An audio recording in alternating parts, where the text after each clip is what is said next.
জীবনে আমরা অনেক সময় খুব দ্রুত সিদ্ধান্ত নিয়ে ফেলি।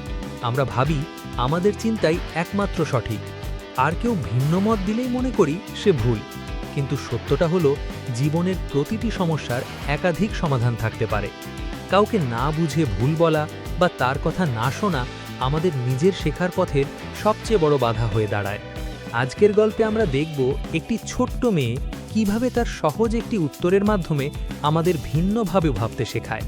সে আমাদের বোঝায় অন্য মানুষের দৃষ্টিভঙ্গিও ভুল নাও হতে পারে।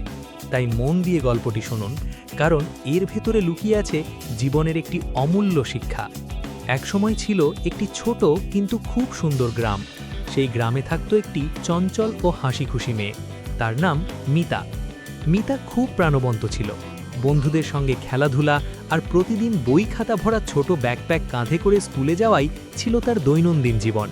মিতা স্কুলে যেতে খুব ভালোবাসত, কিন্তু তার একটি বড় সমস্যা ছিল গণিত। অঙ্ক করতে গেলেই সে গুলিয়ে ফেলত। 10-এর নিচের যোগবিয়োগও তাকে আঙুল গুণে করতে হতো।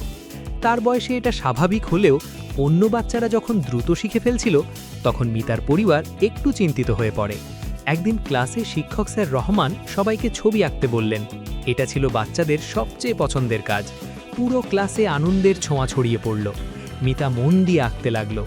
অঙ্ক তার দুর্বলতা হলেও ছবি আঁকায় সে ছিল অসাধারণ। আসলে সে ছিল পুরো ক্লাসের সেরা শিল্পী। সবাই আঁকা শেষ করলে স্যার রহমান একে একে সবার খাতা দেখলেন। কেউ এঁকেছে বন্ধু, কেউ পশু, কেউ আবার রঙিন মজার ছবি।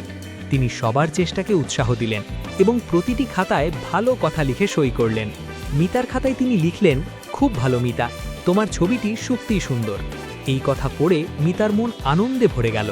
সে ভাবল, মাকে দেখালে মা কত খুশি হবেন। ক্লাস শেষ হতেই সবাই বাইরে ছুটে গেল। কেউ খেলতে গেল, কেউ ক্যান্টিনে। মিতা বাড়ি থেকে খাবার এনেছিল, কিন্তু একা খেতে তার ভালো লাগতো না। তাই সে বন্ধুদের সঙ্গে ক্যান্টিনে গেল। খাবার অর্ডার করতে গিয়ে আবার তার সমস্যাটা সামনে এলো। টাকা হিসেব করতে সে পারল না। বন্ধুর সাহায্য নিতে হলো। তখন সবাই বুঝতে পারল মিতা অঙ্কে খুব দুর্বল। এরপর শুরু হলো গণিত ক্লাস। স্যার রহমান খুব সহজ একটি যোগ শেখাচ্ছিলেন। তিনি টেবিল থেকে 3টি আপেল তুলে বললেন, ধরো আমি তোমাকে একটি আপেল দিলাম, তারপর আরেকটি, তারপর আরও একটি। মোট কয়টি আপেল হলো? সব বাচ্চারা একসাথে উত্তর দিল, কিন্তু মিতার পালা এলে সে আঙুল গুনতে লাগল।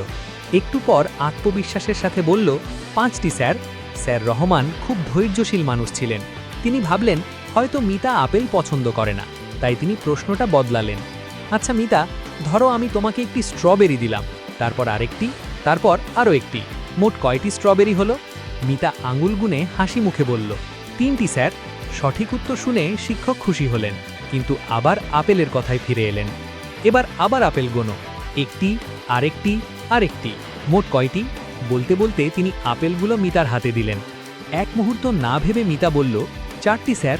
এবার স্যার রহমানের ধৈর্য একটু কমে গেল। তিনি বললেন, স্ট্রবেরি ঠিকভাবে গুনতে পারো, কিন্তু আপেল কেন পারছো না? আমি তো মাত্র 3টি আপেল দিয়েছি, তাহলে 4 বলছো কেন?